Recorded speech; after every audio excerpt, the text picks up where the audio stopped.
Então, lembrando a vocês, em primeiro lugar, antes da gente descrever essa história da pedagogia espírita, que a pedagogia espírita é algo que nasce no Brasil, né? Com data marcada, com a abertura do Colégio Allan Kardec do Livro Barçanufo, que nós já vamos falar daqui a pouquinho. Mas a gente tem que lembrar o seguinte, que Kardec era educador. Né? Então, durante 30 anos na França, primeiro ele estudou no Instituto de Verdun, Pestalozzi, e durante 30 anos na França, ele levou adiante projetos pedagógicos, teve escola, fundou escola, publicou vários livros didáticos, livros sobre educação, tem um plano de uma proposição, a proposta de melhoria do ensino público, e tem até aí um livro que eu lancei, Kardec Educador, que tem vários textos dele enquanto Rivail, né? Texto de Hipólito Leonelizar Rivail. Então, ele era uma pessoa altamente engajada na educação. E quando ele se abeira do espiritismo, dos fenômenos espíritas, e começa a pesquisar, e depois formula toda a obra, suas obras espíritas, muda de nome, como todo mundo sabe, de Hipólito Leonelizar Rivail para Allan Kardec, ele leva para o espiritismo toda aquela bagagem pedagógica, né? E essa bagagem pedagógica não é só aquilo que ele tinha feito durante os 30 anos na França como educador, mas também toda a herança dos grandes educadores, né, de que ele é descendente pelas mãos do Pestalozzi. Né? Como discípulo de Pestalozzi, o Pestalozzi foi discípulo de Rousseau, Pestalozzi teve influência também de Jan Amos Comenius, do que nós vamos falar aqui bastante, que foi um grande educador tcheco do século XVII. Ele também tem uma raiz, todos eles têm uma raiz em Sócrates e Platão, tanto que o próprio Kardec coloca no Evangelho segundo o Espiritismo, Sócrates e Platão como precursores do cristianismo e do espiritismo. Então, ele se abeira do fenômeno espírita e vai elaborar toda a sua pesquisa e todos os livros com esta bagagem do educador. Portanto, quando a gente faz uma leitura do espiritismo com olhos pedagógicos, alertas para esse aspecto da educação, a gente entende que o espiritismo em si próprio é uma proposta educativa. Né? Ao passo que outras doutrinas cristãs são salvacionistas, né? No sentido de promover a salvação do pecado, da queda do pecado original, que o sangue de Jesus tem poder para nos salvar do pecado. O espiritismo tem uma outra abordagem totalmente diferente, que é a evolucionista, né? Quer dizer, nós não somos salvacionistas, somos evolucionistas, no sentido de que entendemos que somos todos espíritos em aprendizagem rumo à perfeição, né? Como dizia Colano Pires, candidatos à angelitude. Portanto, nós somos espíritos em processo de quê? De educação. Né? E com isso a gente entende que a educação é a própria essência da vida. Né? Porque nós existimos nesse mundo e existimos em múltiplas existências, para quê? Para nos educarmos. Então, a educação é o eixo fundamental da existência. E, portanto, todas as nossas ações, pensamentos, proposições e trabalhos deveriam ser no sentido educativo, da nossa própria autoeducação, da educação do próximo, da educação da coletividade. Quando nós, na sociedade humana, e principalmente na sociedade brasileira, valorizamos pouquíssimo a educação. Né? E também, infelizmente, entre os próprios espíritas. Né? E depois, nessa história que eu vou contar aqui da pedagogia espírita, vocês vão ver os grandes pioneiros que trabalharam pela pedagogia espírita e vão ver os obstáculos que eles enfrentaram para trabalhar pela pedagogia espírita, coisa que também eu enfrento até hoje. Né? Menos do que eles enfrentaram, mas também ainda enfrentamos obstáculos. Então, lembrando que Kardec teve toda essa trajetória do educador, porém, quando ele se debruçou para trabalhar pela proposta espírita, ele não teve tempo de fazer esse link entre a sua vida de educador e e toda a obra espírita. Então, ele não formulou uma proposta espírita de educação. Né? Não houve tempo para isso, para ele. Ele não fez esse link entre o Rivail e Kardec. Né?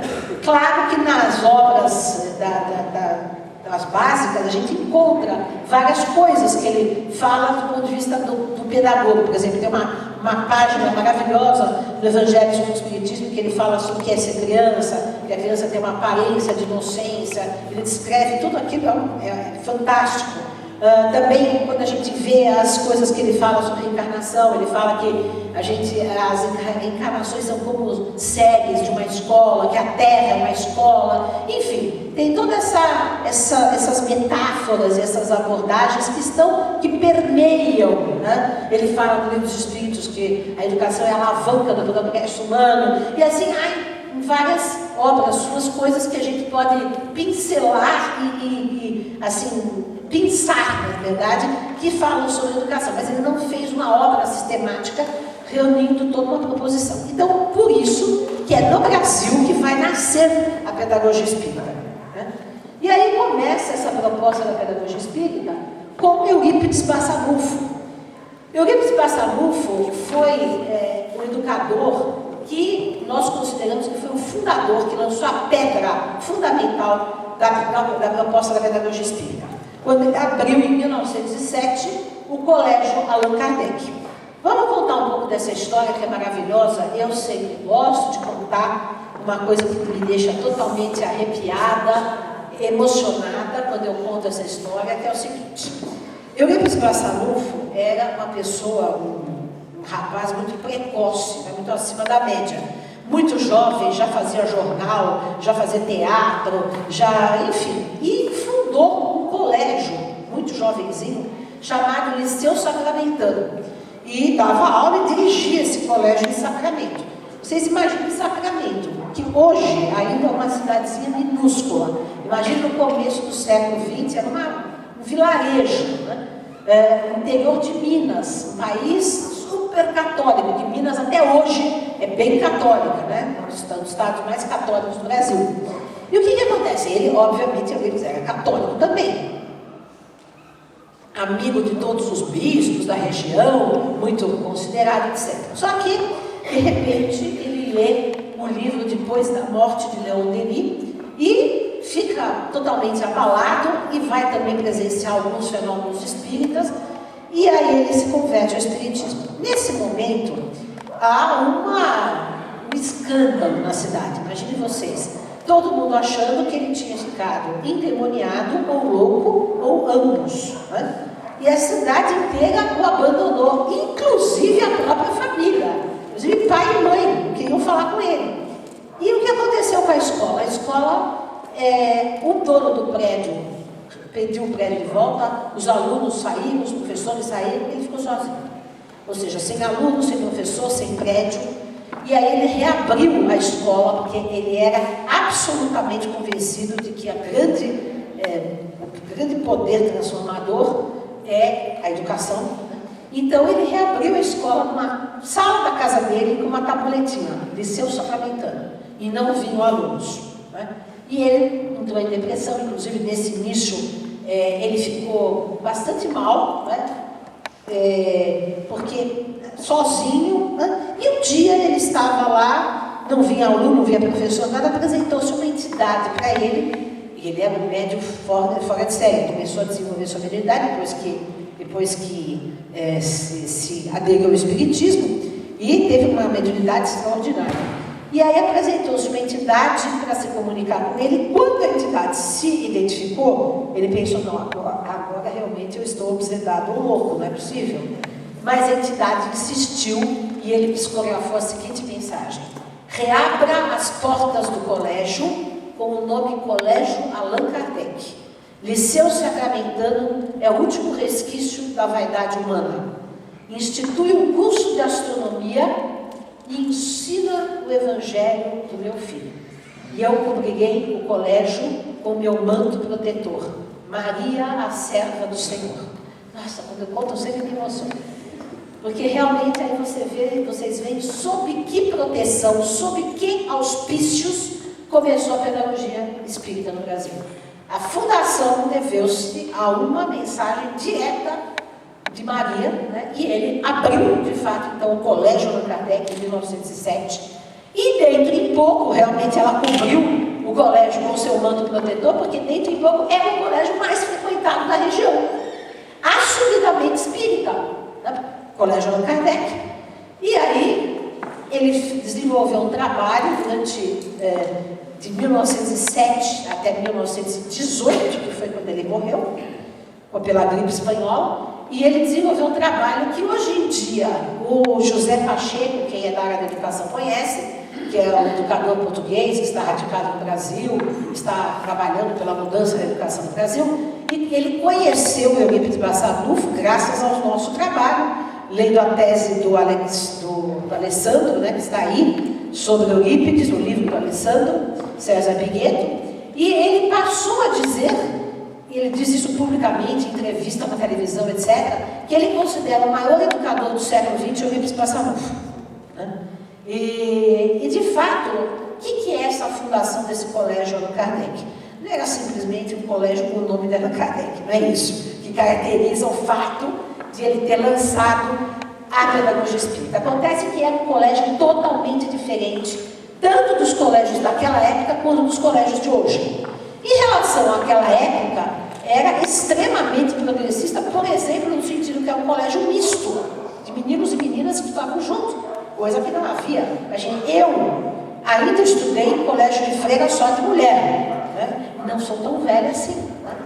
Você imagina em 1907, quando Rui Barbosa, nessa época, propunha colégio misto, era um colégio assim misto, dividido por um muro, né? De um lado estudavam as meninas, do outro os meninos. Era esse colégio misto.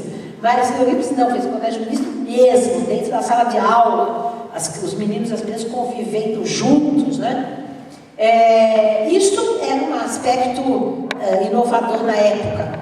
Mas outros aspectos que ele fez são inovadores até hoje. Por exemplo, ele não tinha seriação, que é o que o Pacheco propõe, tem a primeira, segunda, terceira, quarta, série. Era por grupos de interesse, por grupos de adiantamento de conhecimento, né, de afinidade. Ele não tinha notas, não tinha provas, não tinha castigo, numa época que tinha joelho no milho, palmatória, né? Não tinha, tinha aulas passeio, tinha teatro, tinha debates públicos, tinha aulas de astronomia, tinha, ele dava, ele próprio, aulas de religiões comparadas, história das religiões, ou seja, ele não fez do Colégio Espírita Allan Kardec um colégio de doutrinação do espiritismo, mas ele deu ensino de religiões em geral, né? Isso quem conta é a Corina Novellino, que foi aluna dele, depois continuadora, prima do Dr. Tomás Novellino, com quem eu convivi durante muitos anos, que também foi aluno dele, né?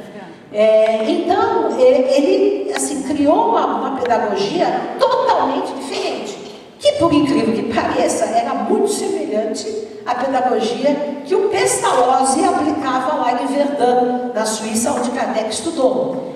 Agora, ele não teve acesso às obras de Pestalozzi, porque na época não tinha, aliás, até hoje não tem as obras de Pestalozzi publicadas no Brasil.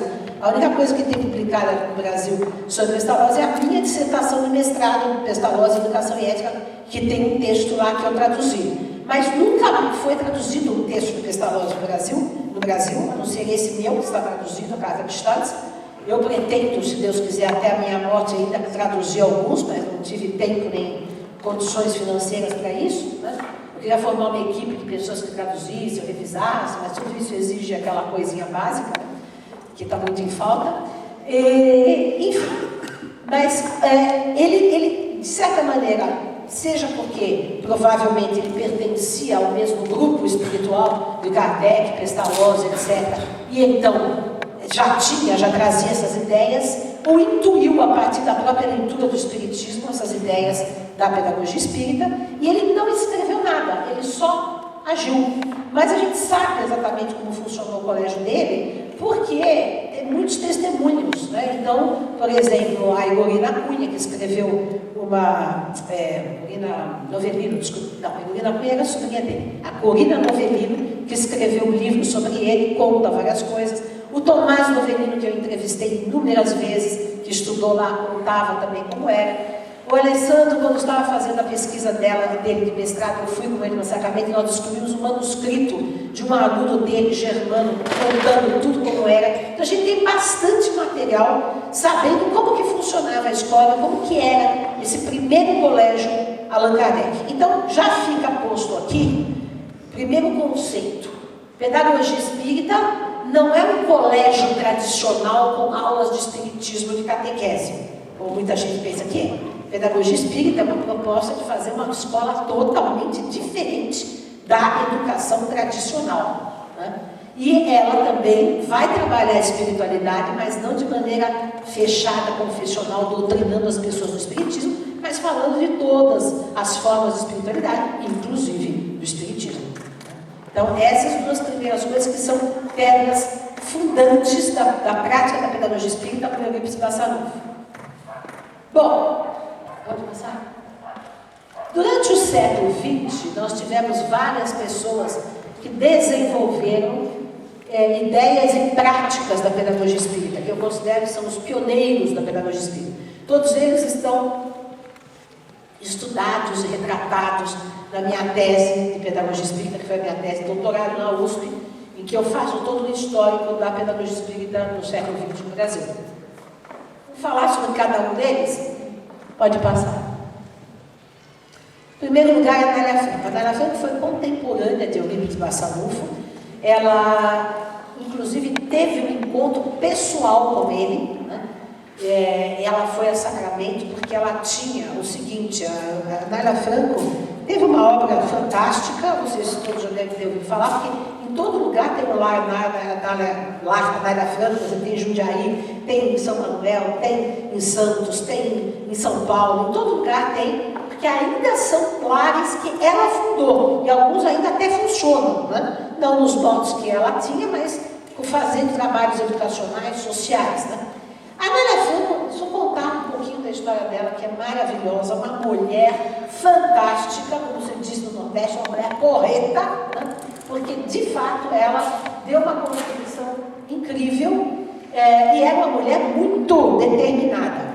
Vejam, com 18 anos de idade, ela começou a sua carreira de educadora. Sabem fazer o quê?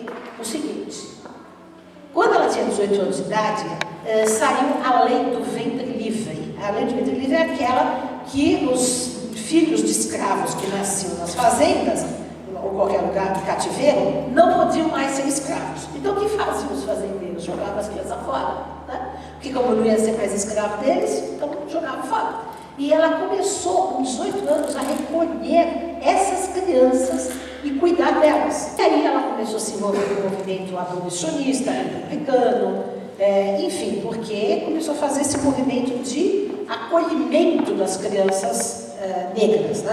Aliás, muito interessante também mencionar que tanto Eurípides quanto a Anália são bastante inclusivos, né, da população negra, né, coisa que a maioria não era na época, né, porque, vejam, nós estamos no período, a gente não sabe muito bem essa história no Brasil, porque pouca gente conhece história hoje em dia, muito menos no Brasil, mas no final do século XIX e começo do século XX, havia no Brasil uma teoria, uma proposta absurda do branqueamento da raça brasileira, né? Da raça mesmo, era o que falava mesmo.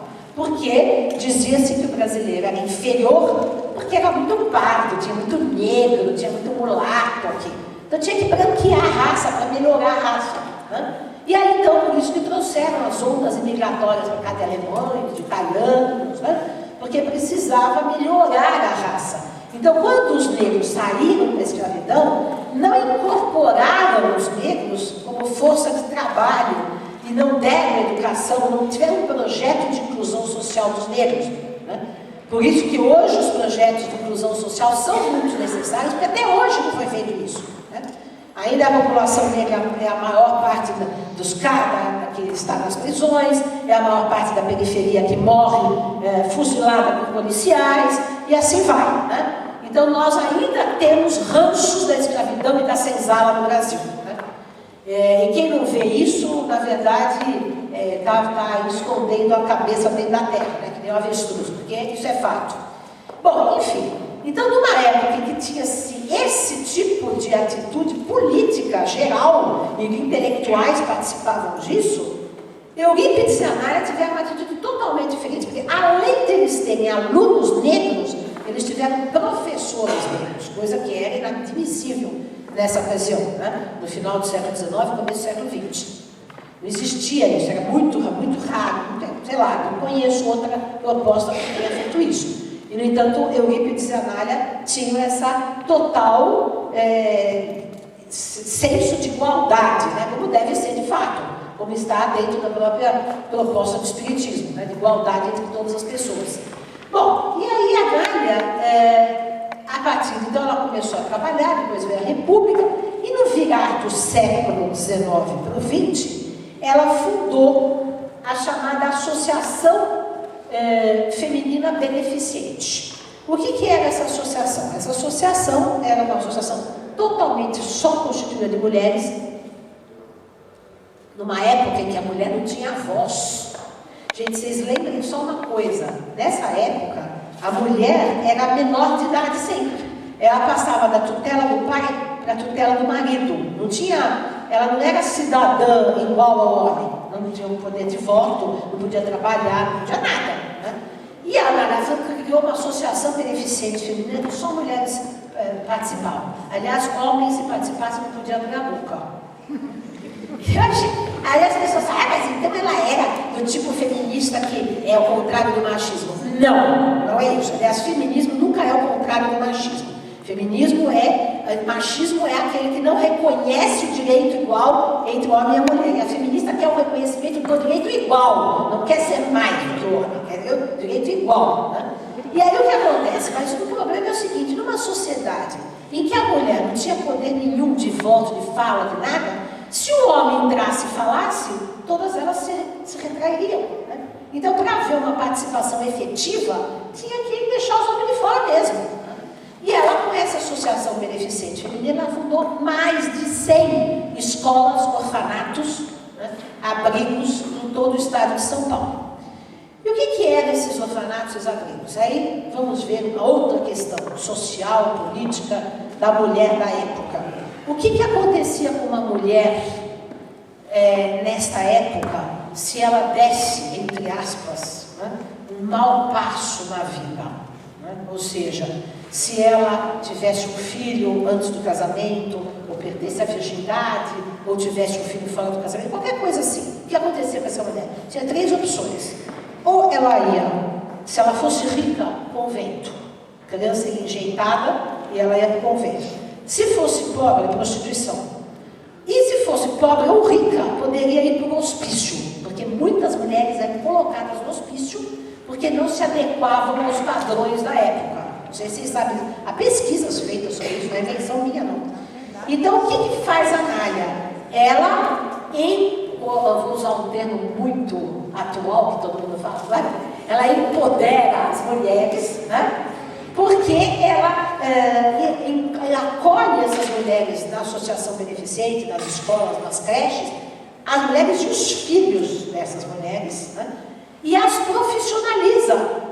Elas se tornam artesãs, contadoras e professoras das creches. Então, quer dizer, ela inclui socialmente essas mulheres, algumas das quais eram negras também, e os filhos, que também filhos bastardos na época, era um escândalo, não tinha...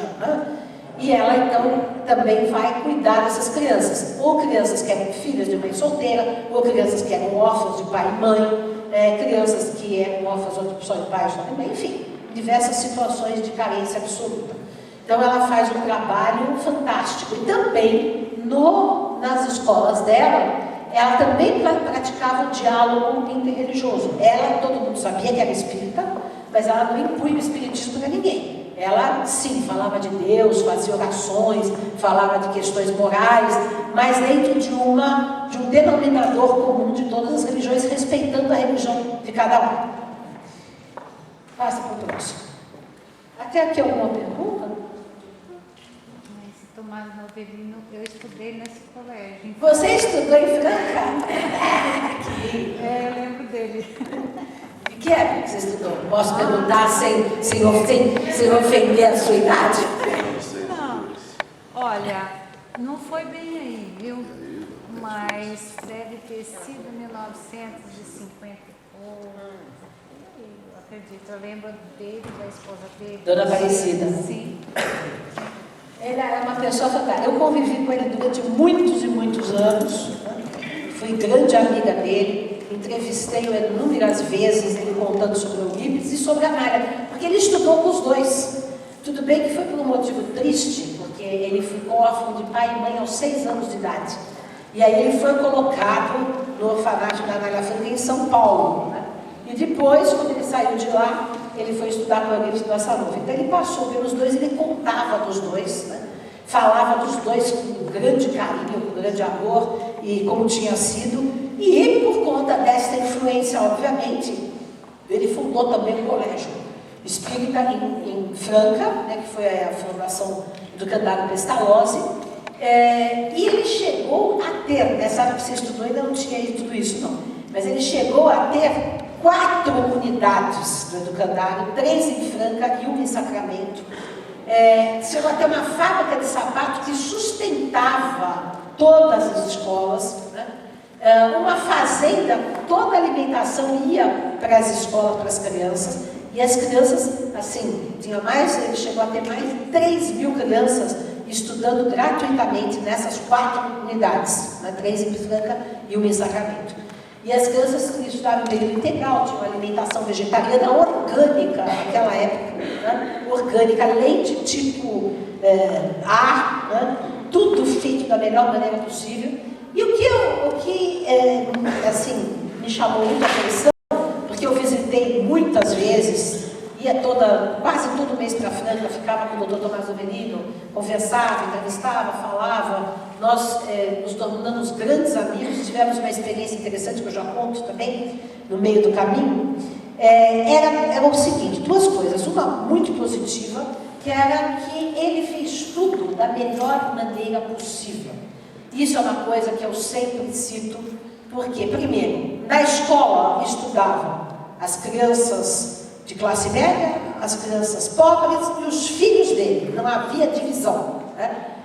Existiam outras unidades também, mas todo mundo era tratado igual. E eram escolas muito bonitas. Ele montou, ele fez arquitetura, com jardins, com roseiras, com orquídeas, com jasmins, com tudo, né? Ele mesmo plantava. Então essa preocupação com a qualidade, com a beleza, para mim sempre foi muito importante. E acho que é uma coisa que às vezes os espíritas não têm isso, porque, sabe, dentro dessa nossa tradição da senzala que nós temos, né, da divisão social profunda que nós temos até hoje no Brasil, nós achamos que o assistido é uma coisa, o meu filho é outra, né? Então, meu filho estuda na melhor escola da cidade, particular, papapá. E o assistido da periferia, eu dou lá, eu faço uma escolinha de qualquer jeito para ele, quando faço um orfanato, um asilo, uma coisa, uma creche. Não, o doutor não pensava assim. Todo mundo recebia a mesma coisa e era da melhor qualidade. E eu ouvia gente espírita em Franca falar para mim, mas o doutor exagera, ele acostuma mal esses pobres.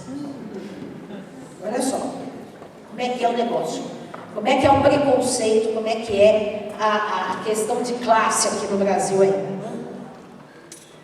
Bom, então esse foi um aspecto que eu achei interessantíssimo, e que então eles fizeram uma fundação, a Fundação Pestalozzi.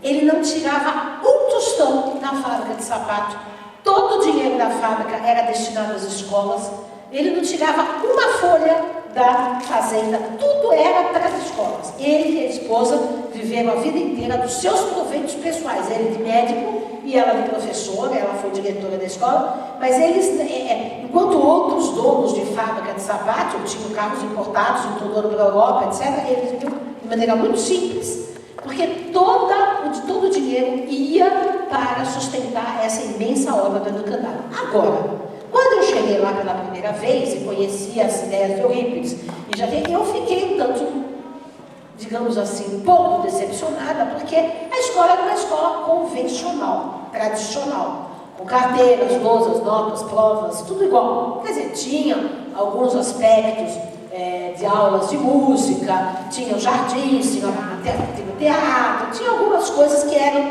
digamos, diferenciadas, mas no grosso, na maior parte, era uma escola comum, né? Embora fosse uma escola boa. Né? E eu perguntei para ele, mas doutor, o senhor estudou com o livro dessa com uma pedagogia totalmente diferente, por que não aplicou aqui no Pestalozzi? Né? Ele falava, não tem como, por quê? Não tem gente para fazer isso, ninguém sabe o que é uma proposta pedagógica dessa, do Eurípides Bassanufo, pedagogia espírita, ninguém sabe, não tem bibliografia, não tem nada. Então como é que eu posso? Eu sozinho não posso fazer. Eu sei o que era a pedagogia do Eurípides, mas ninguém mais sabe. Nem a esposa dele sabia, porque ela também não tinha, ela era professora do Estado, etc., mas era uma professora daquelas, convencionais, né? Bem assim, né?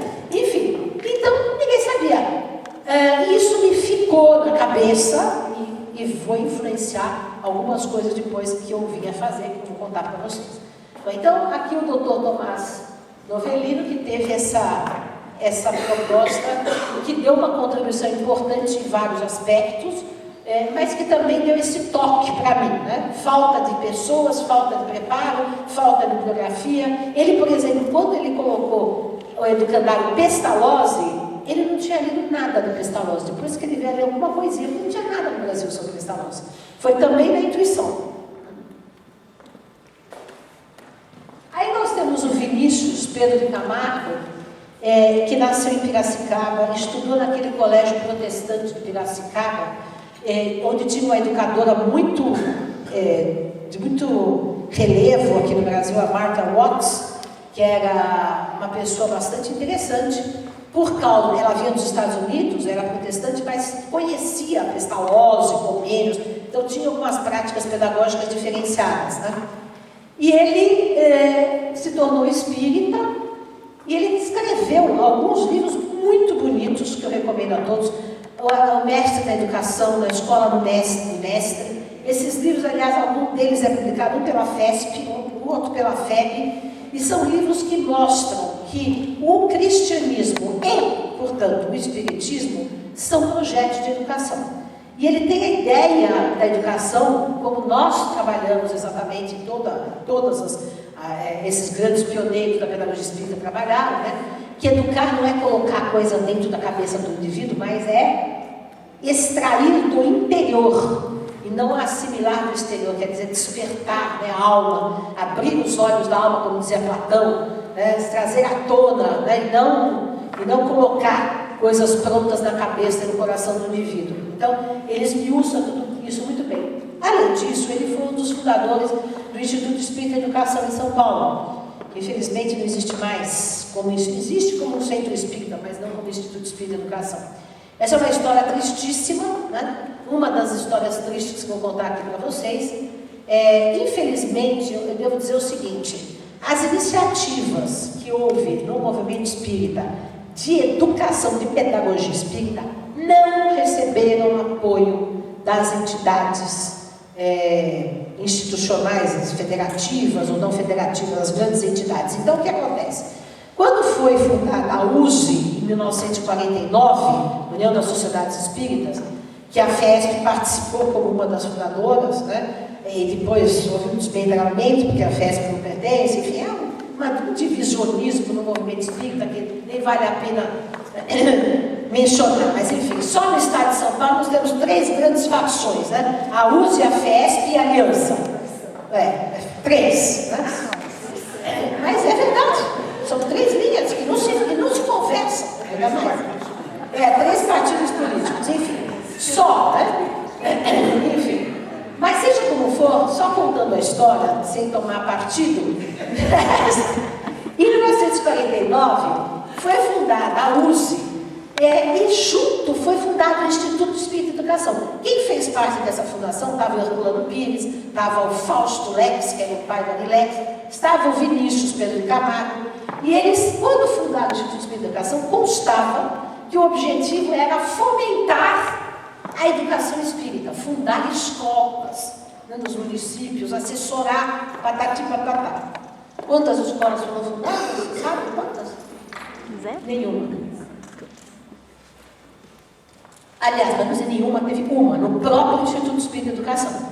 Foi fundada a Escola Hilário Ribeiro, que foi feita pelo próprio Vinícius, né? Que ele tinha essa ideia da educação. Mas A escola funcionou precariamente durante alguns anos, mas não ia para frente nem para trás. Foi na década de 70, construiu-se um prédio maravilhoso no Itaim Bibi, que é a zona nobre de São Paulo, todo mundo sabe, né? Que é um prédio muito bonito, muito bem feito. E lá funcionou essa escola durante uns 20 anos, a Hilário Ribeiro. Bom, quando isso foi em 1998, estava uma diretoria nessa escola, que era uma escola minúscula, mas estava funcionando e estava com alguns alunos, e tinha uma proposta até humanista, bastante interessante, quando eu fui chamada lá pela diretoria daquela escola que estava em vigor na época, porque eles queriam, ia haver eleições de nova diretoria do Instituto de Educação, e uma facção dos candidatos queria fechar a escola. E a outra facção queria não só continuar com a escola, como implementar. E aí me pediram para fazer um projeto. Eu fiz o projeto. O projeto incluía fazer uma faculdade de pedagogia, porque o prédio comportava isso, e a escola ia se tornar uma escola de aplicação da faculdade de pedagogia, né? E fiz o projeto, um arquiteto fez o projeto arquitetônico de reforma, fizemos o projeto de autossustentação, como ia sustentar, fizemos tudo, apresentamos. Então, os candidatos, tinha duas chapas, uma chapa mostrou o nosso projeto. E a outra chapa, qual era o projeto? Fechar a escola e transformar no estacionamento. Adivinha qual ganhou? Exatamente. Aí eu vi a Assembleia, estava lá no dia, foi manipulada, foi um horror, né? E aí fecharam a escola, e aí queriam vender o prédio, porque o prédio valia uma nota. Aí eu, na época, o presidente da USE era o César Terra, fui falar com ele e falei, pelo amor de Deus, César, não deixa vender o prédio, porque é um patrimônio do espiritismo esse prédio. Aí ele atendeu o meu apelo, mudou a USE para lá na época e não venderam. Mas passados 20 anos, finalmente venderam, demoliram. Eu cheguei a pedir de novo o prédio, me dá incomodado que eu faço, vou fazer uma faculdade, vou fazer uma escola, vou fazer lá a Associação Brasileira de Pedagogia Espírita. Venderam e demoliram, né? Então, isso é uma das histórias tristes que nós temos para contar, o quanto que o movimento institucional espírita é insensível à ideia da educação, totalmente insensível, né? Só para vocês terem uma ideia, a USE fez recentemente um congresso sobre espiritismo, teve várias palestras sobre educação, aí em Atibaia, a Associação Brasileira de Pedagogia Espírita, a Universidade de Litopédia, em Bragança Paulista, a 14 quilômetros de Atibaia. A presidente da USE, Jana Mezu, é fundadora da Associação Brasileira de Pedagogia Espírita e fundadora da editora Comênios. Eu não fui convidada para falar, né? Nem meus livros estavam lá e nem a Associação Brasileira de Pedagogia Espírita. Então, nós não temos acolhimento no movimento federativo, né?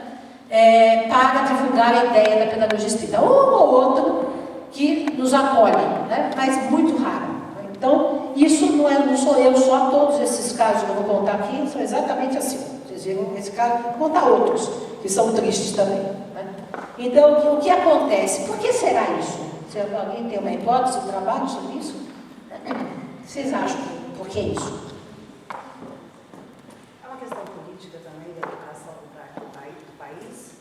Não há interesse de se ter uma outra forma de educar? Porque o movimento espírita também está estruturado no poder e na hierarquia. E a educação é emancipadora, né? A educação é crítica, principalmente essa que nós propomos, né? É deshierarquizadora. Então, ela desmonta esse tipo de luta pelo poder, né? E o movimento espírita já está estruturado nesse cargos e disputas e federações e não sei mais o que, personalismo, exatamente. Dora, então seria o caso, qual a nossa esperança? Nossa esperança. Nossa esperança não foi esperar de instituição, das grandes instituições, pequenas instituições se organizar. As casas mudarem a forma de se trabalhar na questão da educação. E nós fundarmos escolas, fundarmos grupos de estudo de pedagogia espírita, trabalharmos com essa ideia, né? Quer dizer, a base, não esperar da cúpula, assim como a gente tem que esperar do governo lá de Brasília, Nós temos que nos organizar e fazer as coisas, né? A mudança nunca vem de cima. As casas espíritas não importa o tamanho que ela é, mas a forma como ela educa as suas crianças. Exato. Nós vamos falar sobre isso. Bom, próximo slide. Aí eu vou contar uma outra história triste. E aí? Mas que foi, digamos assim, demorou mais tempo e teve um pouco mais de sucesso durante uma certa época. O professor Ney Lobo foi também um dos que trabalharam intensamente pela pedagogia espírita. Eu fui muito amiga dele também. Ele esteve em todos os nossos congressos, ele chegou a dar aula na nossa pós de pedagogia espírita. Enfim, uma pessoa com quem eu tinha um excelente relacionamento. E o que aconteceu? Ele era de Curitiba, né? E era militar, mas fez também faculdade de filosofia e ficou apaixonado, foi apaixonado pela educação.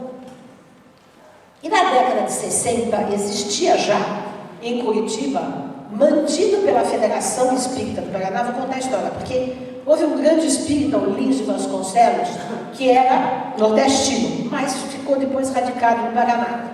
E ele era uma pessoa riquíssima. Não sei como é que ele adquiriu. Ele era de política também. Só que quando ele morreu, ele deixou no testamento uma fortuna para a Federação Espírita do Paraná, com a condição de que fosse construída uma escola espírita. Ele queria uma escola espírita. Bom, então foi construída o Instituto Luiz Vasconcelos. Aí o que aconteceu? Esse instituto começou e lá pela década de 60, o professor Ney Lobo, ele assumiu a direção do Instituto. Quando ele assumiu a direção do Instituto, ele fez uma revolução no Instituto Luiz Vasconcelos e começou uma experiência pedagógica inédita, fantástica. Porque, primeiro, ele construiu uma cidade mirim, uma cidade para as crianças. Uma cidade que incluía banco, uma agência de banco que funcionava mesmo. O Bradesco colocou uma mini agência lá dentro, com cédulas que valiam, tal, não sei o quê. Tinha casa de oração, tinha assembleia, prefeitura, tinha loja, enfim, tudo para que as crianças começassem a exercitar a sua cidadania. Inclusive as crianças elegiam o prefeito, o vice-prefeito, tinha partido político.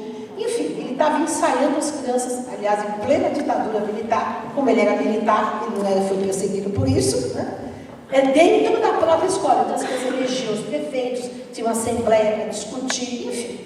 Ele fez uma revolução. Para os maiores, ele deu todas as cadeiras, as carteiras normais e fez grupos de estudo, né? Então as crianças faziam grupos de trabalho, não era aula expositiva, enfim, uma experiência fantástica. Que durou alguns anos, né? E aí ele saiu da escola. E a experiência, quer dizer, a cidade mirim continuou mantendo esse prefeito, elegendo seus prefeitos toda vez, até hoje existe a cidade mirim, e as crianças elegem o seu prefeito, e o prefeito de Curitiba vai prestigiar a posse do prefeito da cidade mirim. Até hoje tem isso. Mas veja o que aconteceu no decorrer do caminho. Bom, aí depois que ele fez essa experiência, ele começou a escrever sobre isso. Até então, a única pessoa que tinha escrito sobre pedagogia espírita foi o Herculano Pires, que eu já vou falar daqui a pouco. Mas depois que ele terminou a experiência, Ney Lobo escreveu sobre a experiência e lançou 5 volumes de Filosofia Espírita da Educação, em que ele fala de alguns princípios que ele usou na escola e que ele elegeu como princípios que são constituintes de uma proposta pedagógica espírita. Primeiro, princípio da atividade. Isso está em Pestalozzi, em Rousseau, em Comênios, em Montessori, em Freinet, em vários educadores dos últimos 300 anos. Ou seja, o que significa o seguinte: a gente aprende fazendo e não ouvindo falar. Ponto. Né? Segundo, cooperação e não competição. Ou seja, outra coisa, a nossa escola toda é baseada na competição. E ele criou um método dentro do Luiz Vasconcelos que os alunos cooperavam, trabalhavam em grupo e não competiam entre si. Porque não era a nota que o professor dava para um para outro, e eu sou melhor, o outro é melhor. Havia uma autoavaliação e um projeto de autossuperação. Então eu comparava eu comigo mesma, no tempo, e não eu com o outro. Né?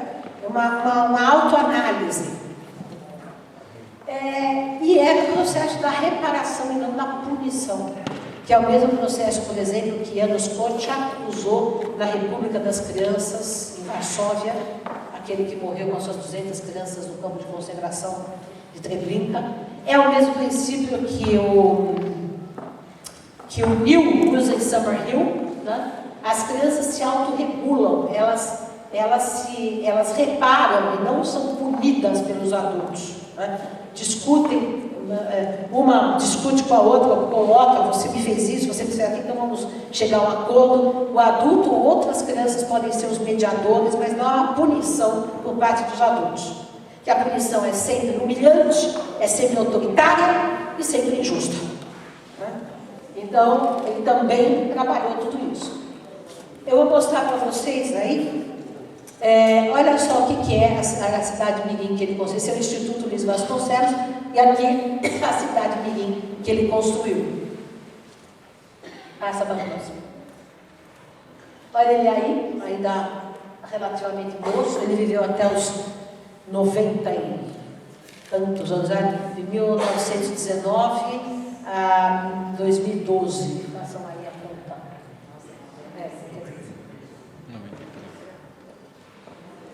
Então vejam só que bonita que era. Também olha a qualidade estética, beleza, organização. Né? Pode mudar. Olha só, isso era um banco, ó, era uma cédula do Banco Mirim. Né? Pode passar.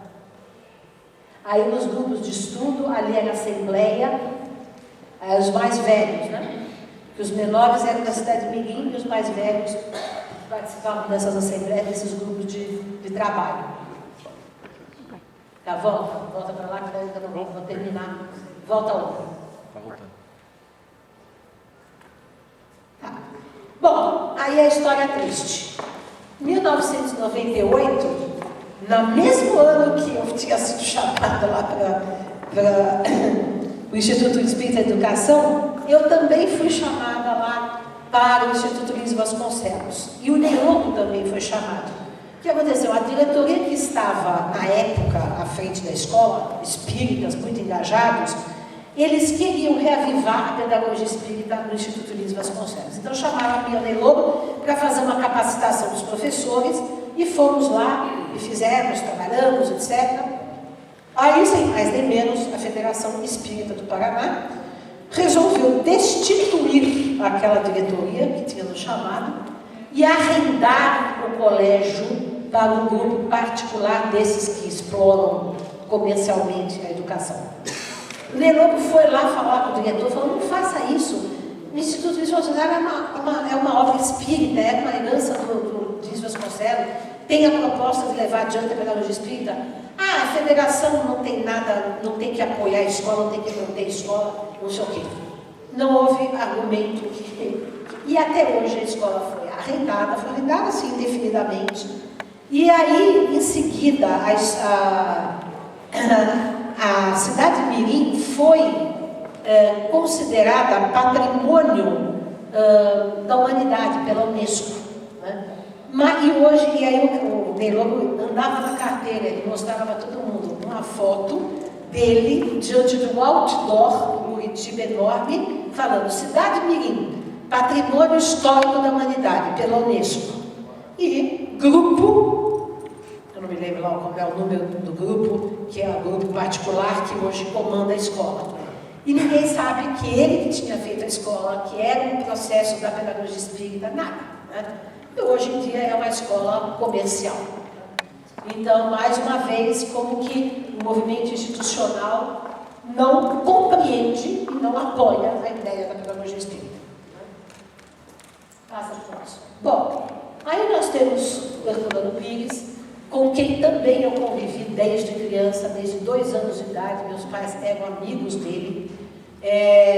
Eu frequentava a casa dele, quando ele desencarnou eu tinha 16 anos, não precisa fazer as contas, eu estou com 54.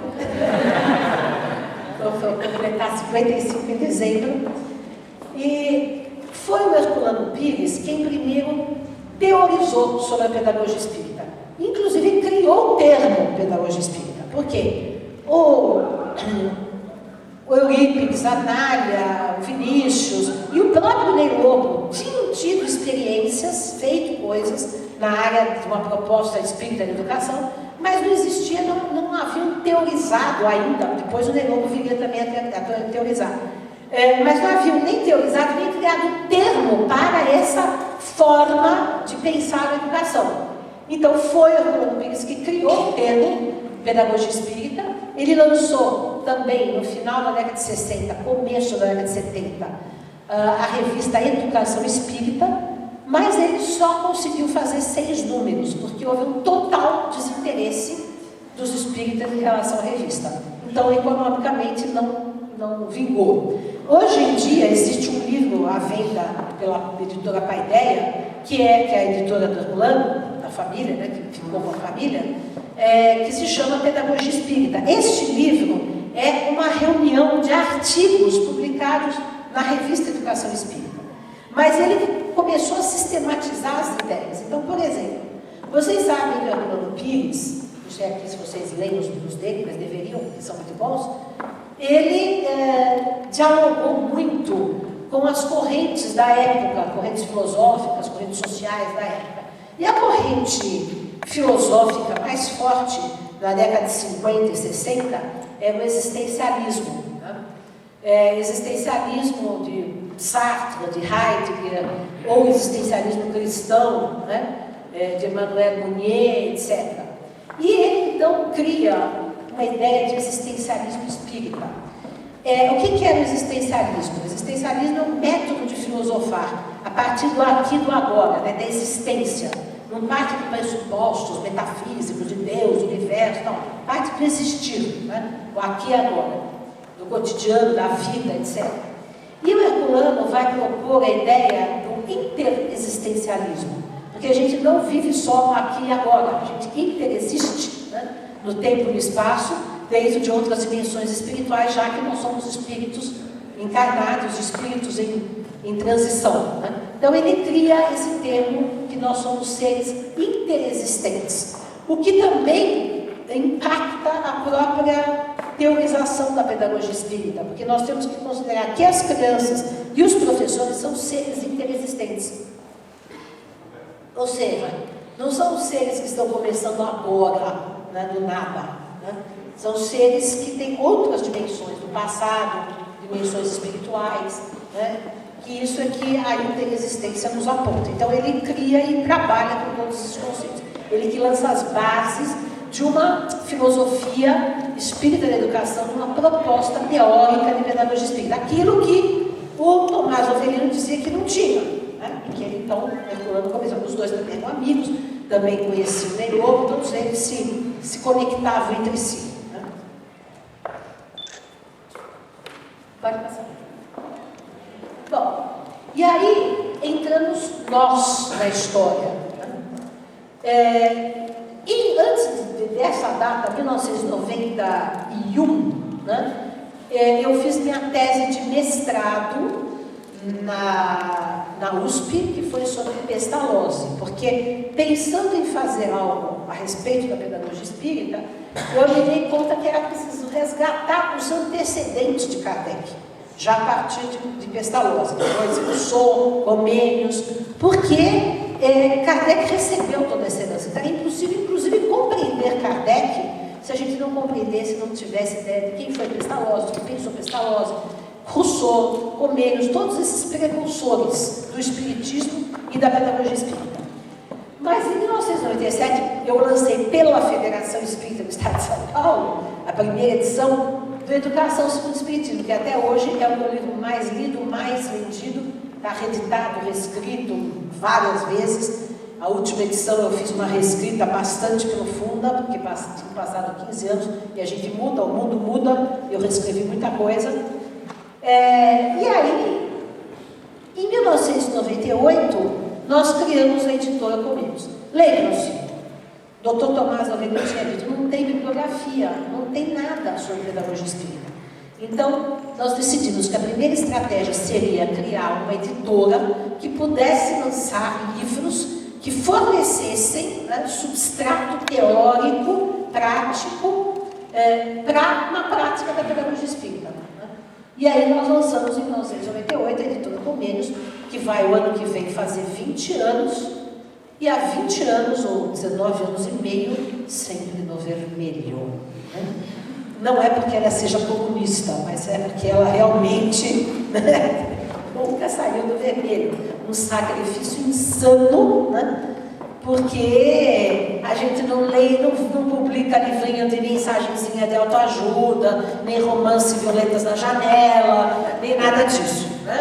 Eu tinha a ideia, o ideal, né, de fazer uma editora como é a editora Vozes católica, né? Com substrato, com as coisas profundas de filosofia, de educação. E uma editora Vozes, que é uma editora católica, todo mundo sabe que é católica, mas qualquer pessoa espírita, protestante, ateia, compra livros, né, Vozes, porque tem livros fantásticos, tem os católicos, mas também tem os não católicos. Né? Então, isso que eu queria fazer. Agora, eu não tenho uma ordem franciscana por trás de mim, né? Felizmente. Né? Então, a gente faz o que pode. Nem existe ordem espírita, então a gente tem que se virar com o que tem. Mas, assim, estamos dando a nossa contribuição. Um dia, eu estava muito desesperada, como sempre, para pagar as contas, fui andar no Lago de Bragança, que é o meu lugar que eu ando, penso, medito, e aí eu pensei, mas não é possível, meu Deus do céu, que coisa, né? Aí eu ouvi dizerem para mim, não, presta atenção.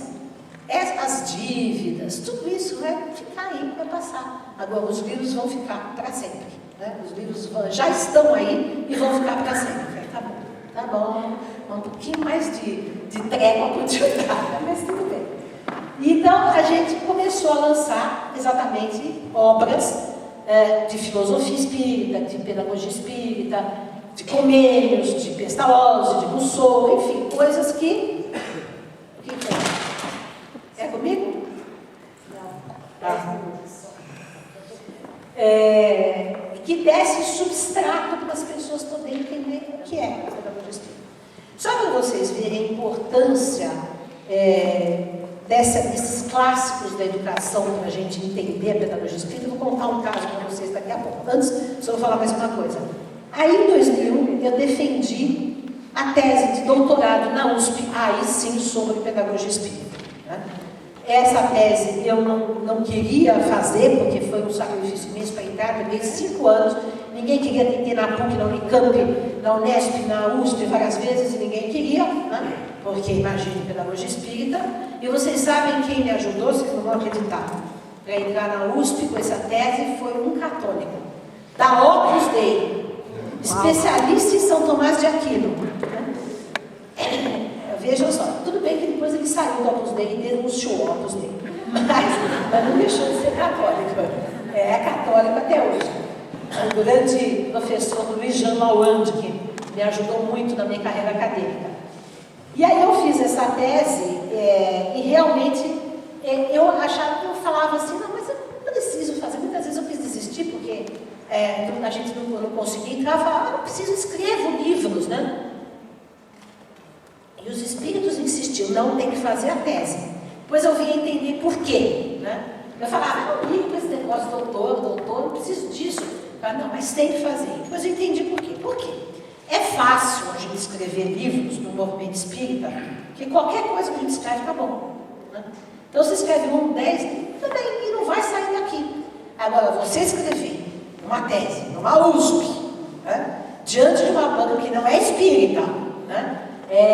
Com o financiamento do CNPq. Então, tem que ser um trabalho muito bem fundamentado, muito bem estruturado, porque senão não passa. Ainda mais tendo tanto preconceito contra isso. Então, tem que ser ainda mais bem estruturado do que qualquer outro trabalho que fosse com um tema mais aceito, certo?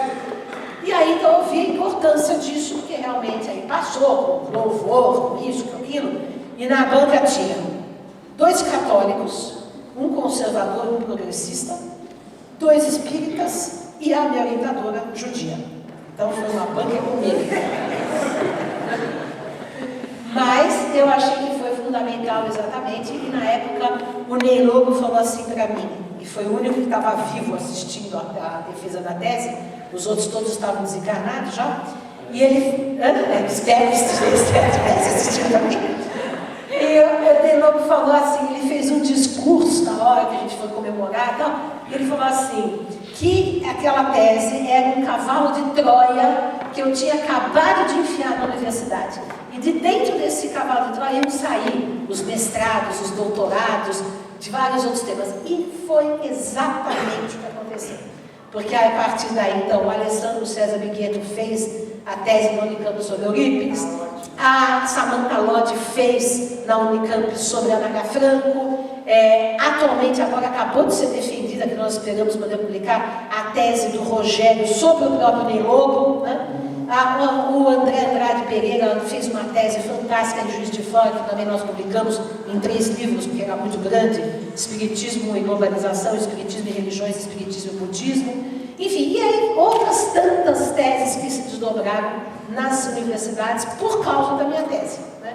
Então realmente foi importante, porque o que nós precisamos, é isso que nós temos trabalhado, é marcar um território cultural do espiritismo fora do centro espírita, fora apenas do trabalho assistencial, espiritual. Tem que ser um movimento cultural que impacte a sociedade, né? E é essa a ideia que a gente tem perseguido. Bom, só para contar para vocês a importância do resgate desses clássicos da educação para a gente entender o próprio espiritismo e a pedagogia espírita, vou contar o seguinte episódio que eu sempre conto.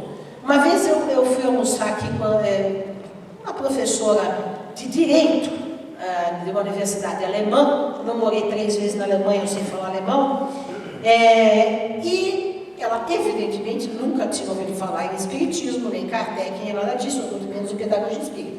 Mas eu mostrei para ela a minha tese, que já estava publicada, e fui traduzindo os itens da tese, só o índice. E eu fiquei espantada, porque ela nunca tinha ouvido falar de espiritismo, nem de Kardec, nem de nada.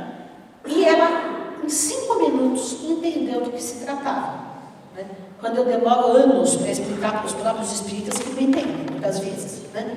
Eu falei, mas por quê? Não que ela concordasse, porque ela era ateia, mas ela entendeu o que era. Por quê? Porque quando eu falo lá de Rousseau, de Pestalozzi, de Comenius, ela sabe o que é, né? Aquilo para ela tem um referencial, né? Aqui no Brasil, ninguém nem sabe. Então, o que acontece? O espiritismo veio desta raiz cultural que não tinha aqui no Brasil essas raízes. A nossa raiz era jesuítica, era católica. Ninguém sabia, ninguém sabe até hoje quem foi Comenius. Pestalozzi é praticamente desconhecido até nas faculdades de pedagogia, Rousseau também, né? Então, essas tradições, Platão, Sócrates, tudo isso é muito obscuro, que os clássicos não foram traduzidos, ninguém conhece, ninguém estuda, nem nas faculdades de pedagogia. Quem vai fazer uma faculdade de pedagogia estuda Vygotsky, Piaget e pronto, mas nada, né? Então, o que acontece? A gente não entende o espiritismo dentro desta tradição, e por isso a gente entende errado o espiritismo. A gente entende errado o espiritismo à moda do Emmanuel, que era jesuíta, né? Que como Emmanuel já estava bem melhor do que como Manuel da Nóbrega, mas ainda era um jesuíta. Só para dizer para vocês que os jesuítas mandaram queimar todas as obras do Comenius, né? Então o Comenius já era muito mais adiantado do que os jesuítas há 300 anos atrás. Então, o que acontece? O caráter progressista, revolucionário, pacificamente, claro, revolucionário, emancipador do espiritismo, da pedagogia espírita, só pode ser entendido dentro dessa tradição, que não tem referência aqui no Brasil. Então, por isso, a necessidade que nós sentimos de resgatar tudo isso, publicar livro de Comenius, coisas de Rousseau, Pestalozzi, tudo isso. A ideia é essa. Passa para o próximo.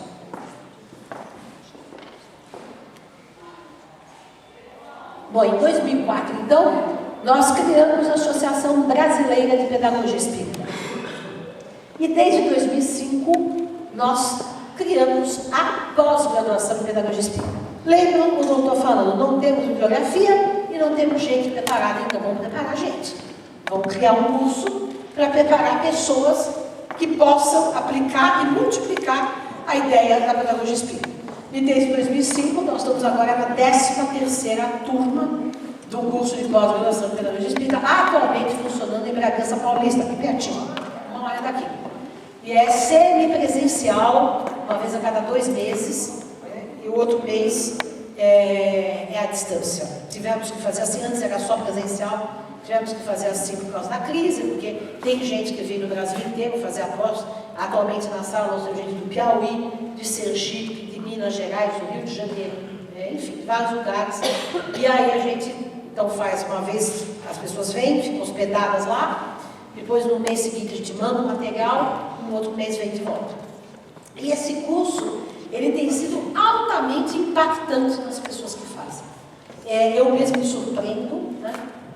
Porque as pessoas mudam de carreira, vão para a educação, gente com 60 anos vai fazer faculdade de pedagogia, outros vão fazer mestrado, doutorado, outros fecham o escritório e vão ser educadores, outros mudam a sua relação com o centro, muitos são expulsos do centro espírita, porque começa a ter uma visão mais crítica, enfim.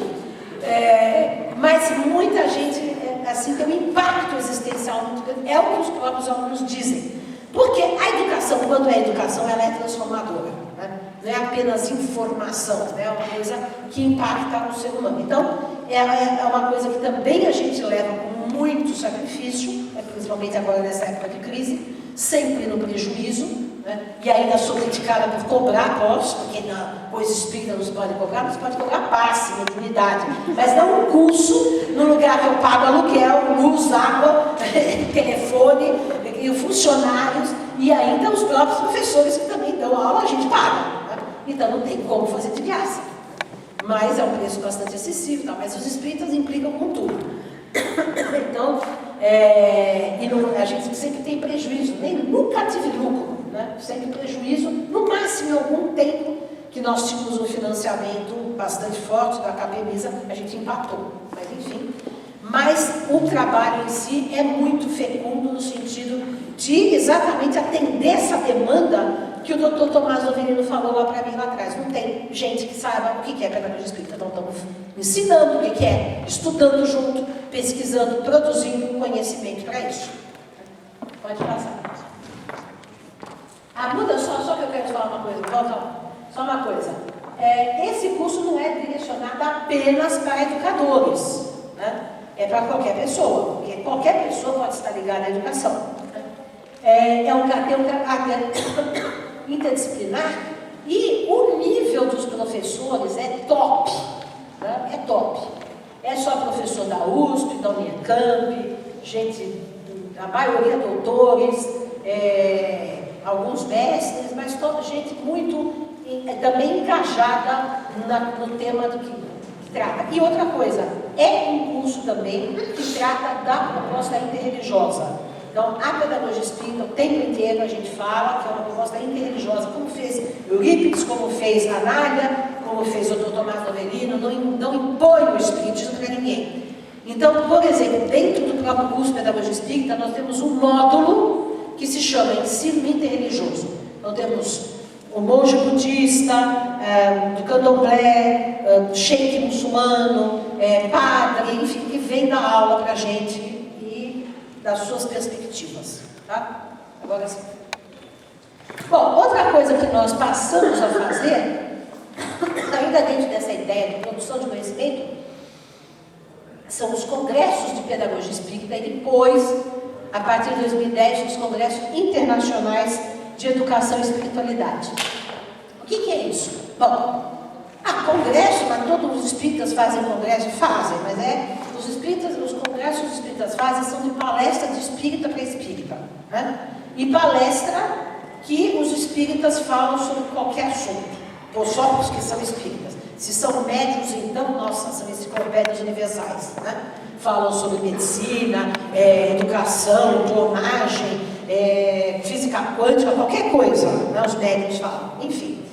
Os nossos congressos são científicos mesmo, São congressos com anais, com comissão científica de doutores, apresentação de trabalhos, convidados de universidades ou de pessoas que estão fazendo práticas pedagógicas diferentes, ou se pessoas espíritas e não espíritas. O que interessa é que a pessoa tenha alguma coisa para apresentar de um trabalho original seu, né? Não fazer palestrando, né? Quer dizer, porque esse é um dos problemas que eu acho que nós temos no movimento espírita, é a cultura da palestra, né? A pessoa se torna palestrante, ela começa a falar sobre tudo, e na verdade ela não pode entender sobre tudo. Por exemplo, se me convidam para fazer um trabalho, alguém perguntou aqui se eu vou fazer palestra, pode me convidar, mas eu só falo sobre educação, que é a minha especialidade, quando muito sobre mediunidade, sobre Kardec.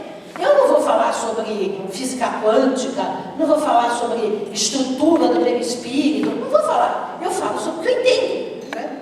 E é isso que os espíritas às vezes não têm, um pouco de simancol, né? E todo mundo fala sobre tudo, então fica um machismo tremendo, né? Isso é um problema sério, porque cria uma pseudocultura espírita que é uma coisa de achismo. Então vocês entram na internet e tem um monte de coisa, visão espírita da homossexualidade, visão espírita da Lava-Jato, visão espírita de não sei o quê. Gente, quem é que pode falar visão espírita assim do nada? Eu gravo um vídeo e falo, agora eu vou falar visão espírita do juiz Moro. Essa é a minha opinião pessoal, não é visão espírita, né? Quer dizer, se eu vou falar da pedagogia espírita, eu tenho todo um trabalho acadêmico, de pesquisa, escrevi vários livros, demonstrei, então eu posso falar assim, a visão espírita da educação, eu posso falar, porque é uma coisa que eu estruturei, né? Trabalhei, fiz doutorado, fiz pós-doutorado, escrevi, demonstrei, dialoguei, fiz congressos, é outra coisa. Agora, eu chegar aqui, de repente, vou falar com vocês, não, a visão espírita do circuito, não. A visão espírita da física quântica, sem nenhuma pesquisa, sem nenhuma... é machismo. E o pessoal toma isso como verdade, né? E isso cria um caldo que ridiculariza o movimento espírita diante de outras pessoas, né? Então, se entra uma pessoa, por exemplo, um cara que é físico, e vê meia dúzia de achistas falando sobre física quântica e espiritismo, bando de ignorantes, né? Então, o espiritismo é isso aí, né? Então, denigre a imagem do espiritismo, porque fica uma coisa, né, totalmente sem consistência. Então, por isso, nós começamos a fazer congressos científicos, né? Fizemos 5 congressos brasileiros de pedagogia espírita e 2 internacionais de educação e espiritualidade. Esse livro aqui é o resultado do primeiro Congresso Internacional de Educação e Espiritualidade, com a participação de pesquisadores brasileiros e internacionais. Por exemplo, o eixo temático desse congresso foi saúde, educação, espiritualidade e reencarnação. Então trouxemos os pesquisadores que eram da equipe do Ian Stevenson, que fazem pesquisa de reencarnação de crianças de vidas passadas, enfim, trouxeram gente da área da saúde, da educação, da espiritualidade, gente da Austrália, dos Estados Unidos, etc. O que redundou disso? Redundou que a pedagogia espírita entrou em diálogo com outras pedagogias em pé de igualdade. A gente ouvindo as outras e nós ouvindo a nossa, né? E vejam só que coisa interessante. Quando eu resolvi fazer, quando a gente pensou em fazer esse primeiro Congresso Internacional de Educação e Espiritualidade, junto com o 4º Congresso Brasileiro de Pedagogia Espírita, o pessoal, várias pessoas, amigas, próximas, familiares, etc., chegaram para mim e falaram assim, mas esquece esse negócio de pedagogia espírita, põe só pedagogia, educação e espiritualidade, porque a pedagogia espírita encontra preconceito, você não consegue divulgar. Eu falei, não vou deixar, porque eu recebi a Cíntia Turano Pires, de Tomás Ovelino, de Eurípides, a Maria não falou, Liceu sacramentando é o último resquício da vaidade humana, reabre as portas do colégio com o nome Allan Kardec, eu não vou abandonar o nome espírita. Pelo contrário, eu quero resgatar o nome espírita para mostrar que o espiritismo é assim, aberto, é cultural, é plural, não é essa coisa fechada que os centros espíritas ficam neles mesmos, como um gueto, né, religioso. Muito bem, aí o que aconteceu? Com 10h30, eu sei. Deixa eu só terminar esse caso. Aí o que aconteceu? Aconteceu que convidamos todas as pessoas internacionais, que o pessoal fora nem conhece espiritismo, nem sabe que existe, nem Kardec, nem pedagogia espírita, nada disso. Mas pessoas que lidam com espiritualidade, em várias universidades, então vem uma professora da Austrália, professora do Canadá, professora dos Estados Unidos, enfim. E aí, o que aconteceu? A gente, na organização do congresso, deixamos o Pedagogia Espírita para o último dia. Quem não quisesse assistir Pedagogia Espírita, só quisesse ficar na Educação e Espiritualidade, não precisava, porque é uma questão de respeito, né? Porque quem não era espírita não precisava ficar no último dia. Mas, pasmem, todos os convidados estrangeiros quiseram ficar no último dia. Eu cheguei para eles e falei assim, vocês querem passear no último dia no São Bernardo? Não, nós queremos ver o que é a Pedagogia Espírita. E ficaram, assistiram, se interessaram, e resultou daí que eu fui convidada para escrever um capítulo num livro internacional que participaram pesquisadores de todos os continentes sobre educação e espiritualidade, e eu escrevi um capítulo sobre pedagogia espírita. Então, isto é que é marcar um território, né? Não é impor, é dialogar, mas é mostrar a cara, né? E em pé de igualdade com outros. E é isso que eu acho que é muito importante nesse trabalho que a gente está fazendo. Bom, eu vou parar por aqui, a gente continua depois do intervalo.